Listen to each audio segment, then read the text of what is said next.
In this example problem, we're going to be talking about using regression to figure out the relationship between two different variables. And the larger overarching theme of regression is that there's an element that's always going to cause another element to change. And that's what we have up here in our example. We have Mike Abraham, who loves to garden. He also works and he spends a significant portion of his disposable income on gardening supplies. We've got two tables of information. The first is how many hours Mike worked during the week and what his gross pay was for his paycheck. One thing causes the other thing to change. Mike's time worked influences how big his paycheck's going to be.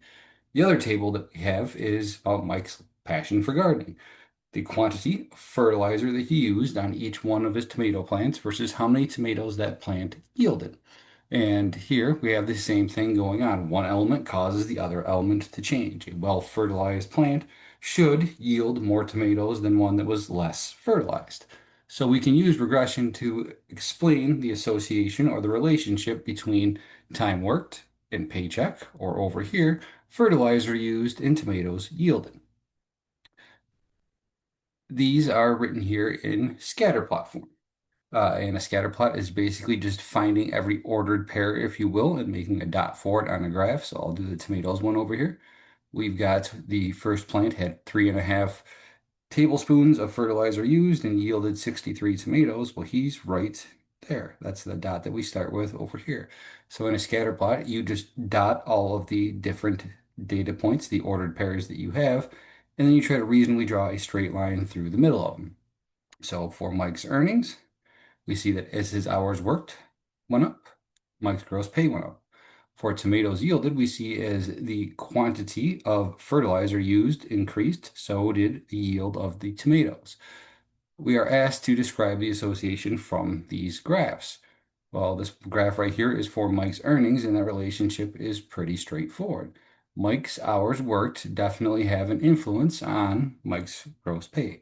So how would we describe that relationship or that association? Well, the first thing that we can look at is how strong is the relationship between the two? Like how much of the increase in Mike's gross pay can we explain by the number of hours that he worked? And in this case, all of those lines are right on the dot. When you work an additional hour and you make a certain amount of dollars per hour, your paycheck is going to go up perfectly proportionate to the number of hours that you work. So the strength of the relationship is perfect in this case.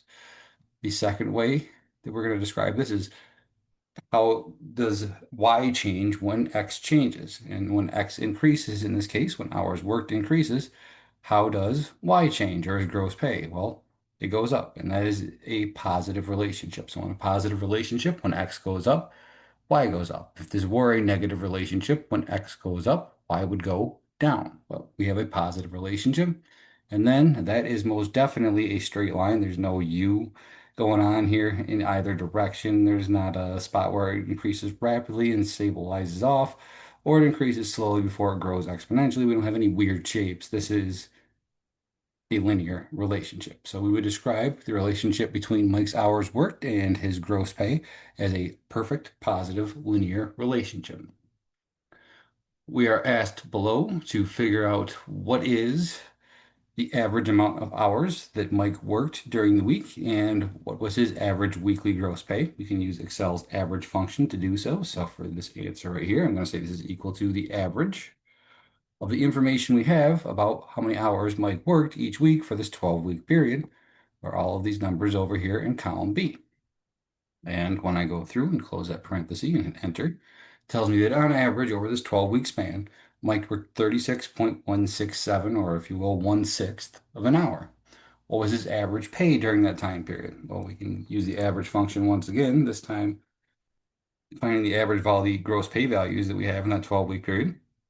So everything over here in column C.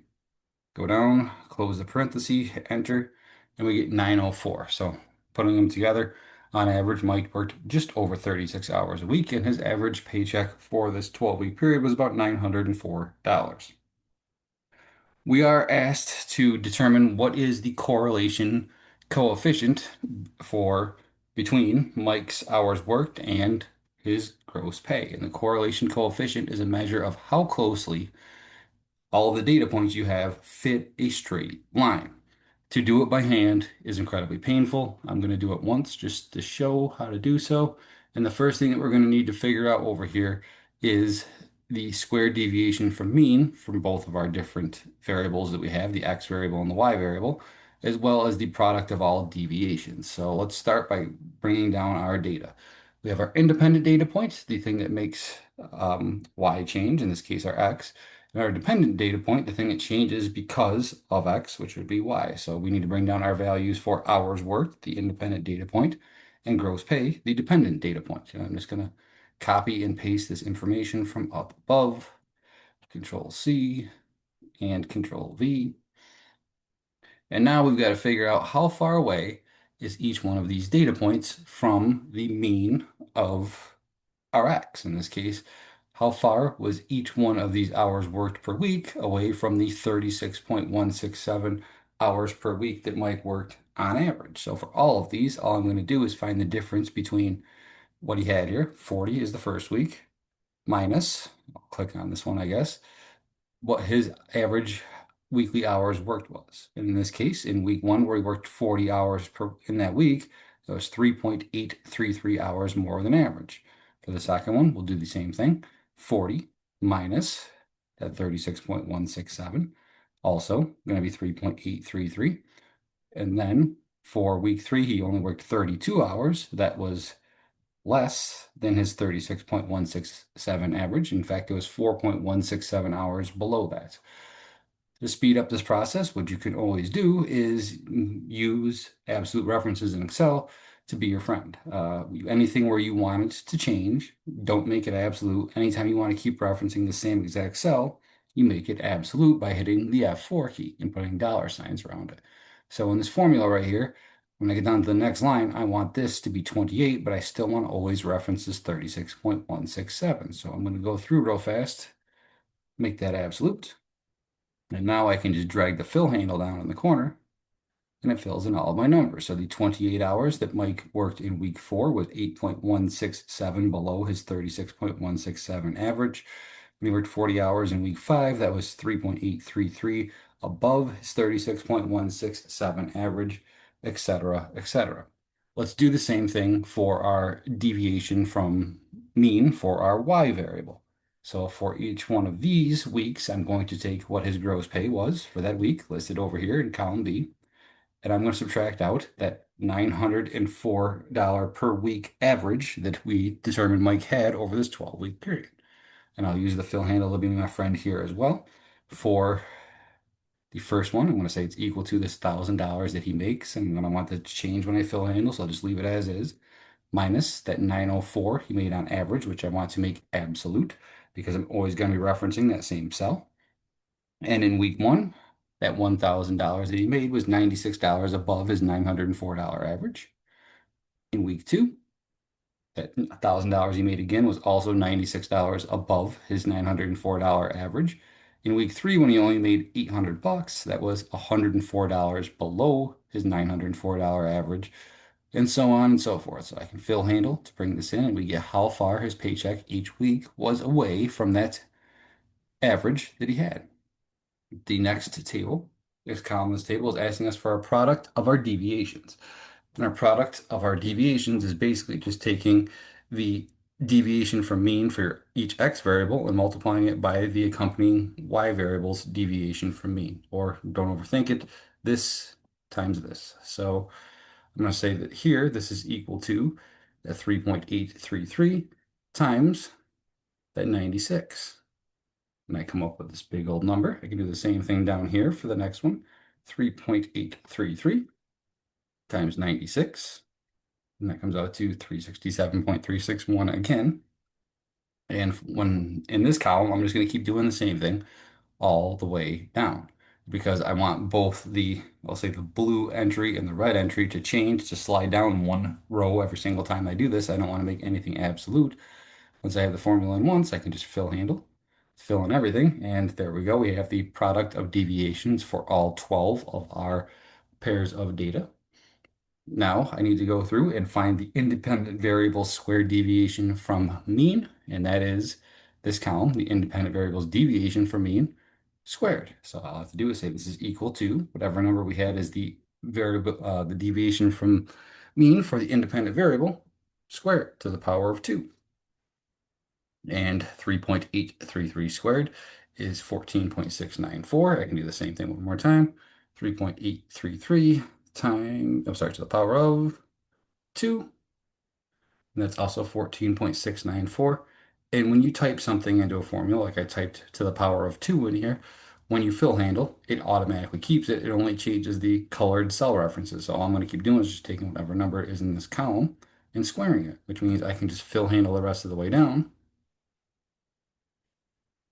And I get each respective numbers square. So negative 4.167 squared was 17.361. Negative 8.167 squared is 66.694, etc. I can do the same thing over here for the y variable. I'm going to take the dependent variable, the y variable's deviation from mean, and I'm going to square it. And here I come up with 9,184.028. I would do the same thing again for this one. Take my y variable of 96, or y variable's deviation from mean of 96 and square it. And I can do the same thing that I did before, use the fill handle, and it squares all of my y's. So why am I doing all of this? Because I'm working my way towards this formula. There's multiple formulas for determining your R, your correlation coefficient, your measure of how closely all of your data points would fit a straight line. And any of them will get there. This is the one that I've always used, so that's the one I'm going to teach. But you might see different, if you're just researching the internet, different textbooks that you have. There's different ways to go about solving this formula. Just like if you're going to work, there's different routes you can take to get to work, but you still always end up at the same point. There's different routes to determining R, but you're still going to end up with the same number. But the formula has a few things that we need. And the first is the sum of our product deviations, which is going to be our numerator. Well, that's the space that I left over here. Our product deviations we found right here in column E. So I just need to find the sum of these 1, 2, 3, 4, 5, 6, 7, 8, 9, 10, 11, 12 numbers that we have in that column. So this is equal to the sum, open parenthesis, of all of these numbers. And that number is going to be my numerator now in this formula. We need the sum of the independent variables squared deviations. Well, we have the independent variables squared deviations over here in column, I just lost my spot, there we go, in column F. So I just need to find the sum of these 12 numbers right here, once again using the sum function.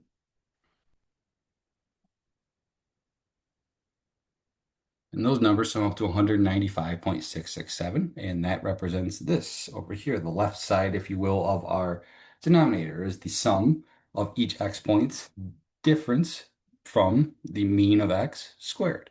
And let's do the same thing for our y variable, our dependent variables squared deviations. So this is going to be equal to the sum of everything that's over here in column G.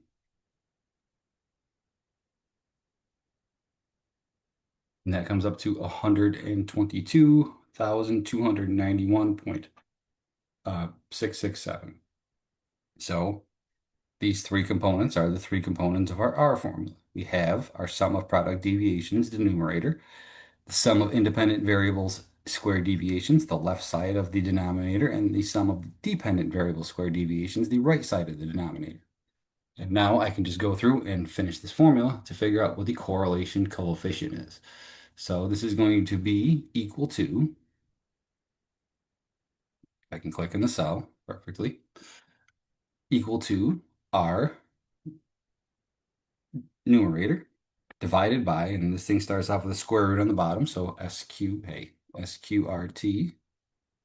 stop that, SQRT, open a parenthesis, and then I'm going to actually open two parentheses because I got some math to do in the middle. It's going to be equal to the independent variables square deviations, which we have in E55, times the dependent variables square deviations, which we have in E56, close both parentheses. And after all that, this is just us filling in this formula, come up with 1.000. The way that R works is it's a scale, and the lowest you're ever going to get is -1. The highest you're ever going to get is +1. We're as high as we possibly can get. which means that when we look at our observed data here, the points that we have fit perfectly on a straight line. And going back up to the graph, they sure do. Mike's earnings fit perfectly on this straight line. And it makes a lot of sense. A perfect positive correlation means that each time X increases, Y is going to increase proportionally. And that's definitely the relationship all of us have between the number of hours that we worked and the amount of pay that we make, assuming that we are hourly employees and not paid on salary. So with that, we have a number that validates, in this case, that this is indeed a perfect positive relationship. That is so much work to do for so little gain to go through this chart to figure out what your numbers are. Easier way to go about it is to make use of Excel's Corel function. So in this cell, instead of doing the whole chart, I just want to show you how the math works by hand to figure it out. Don't waste all of your time doing that in actual practice. Let technology work for you, and we're going to do that here by saying this is equal to Corel, short for correlation, Correl, open a parenthesis, and it's going to ask you for array 1 and array 2. Well, array 1 is all the x values, and array 2 is going to be all the y values that accompany it. There we go. So I'm going to go through and I'm going to take all of our x values for this first table, which is the hours worked in cells B5 to B16. I'm going to put a comma in, which is going to move us over to array number 2, and array number 2 is the y values that accompany it. So I'm going to grab all of the gross pay over here and close that parenthesis, and our formula looks a little something like that equals the core Corel of B5 and B16 to C5 and C16. And when I hit enter on this, I get that same one. So just from that, Excel did all of this math and saved us all of the table. We come up with the same exact set of numbers. So much easier, faster way to go about calculating your figures than doing it by hand, but it is important to know how the math of things work. Going on to the other table that we have, which is the relationship between the quantity of fertilizer that Mike has used on each plant and the yield from that plant, let's save ourselves a mountain of time by not bothering with the table and skipping straight to the Corel function. Let's make a theory about this first, though. As I'm looking at the graph that we have between fertilizer used and Mike's tomatoes that were yielded from each plant, I can see that there is a relationship going on here. As the amount of fertilizer used goes up, we tend to have a higher yield. But we do have some points that don't exactly fit that. Like this right here, we used less fertilizer on that data point and got more yield. But on the whole, for most spots that we have in here, the plants that were the most productive had the highest quantity of fertilizer put into them. I'm thinking in this case that we're going to have a pretty strong relationship, that it's going to be positive, but we're not going to get a 1.0 because this isn't perfect. We don't know for certain that every, tenth of a tablespoon of fertilizer you put in, you get an additional 2 tomatoes. It's not a perfect relationship between the two. So let's see what the Corel function tells us is the number that we get. And over here equals Corel. And then my first array is going to be the x values for this table. And the x value is the thing that makes y change. So fertilizer used is going to be our x because that dictates the amount of tomatoes the plant's going to yield, comma. Now I need the second array, and the second array is the y values associated with it. So I'm going to highlight everything we got over here in column G. And when I throw this in, I come up with 0.793, which is a pretty strong measure in this case. It means that we definitely have a relationship where the more fertilizer we use, the more tomatoes are yielded from a plant, but it's not perfect. There's not a direct link that we can see in this case. It's just more of a general theme, but it's a strong general theme. When in doubt, this is the way that I look at things. This is a me thing, not an accepted uh, statistical method over here, but this is the way that I think about things. Like, how strong is the relationship based upon R? If you're 0.8 or above, it's very strong relationship. Like, you definitely know that as you're using one of those, you're going to have a significant increase in the other.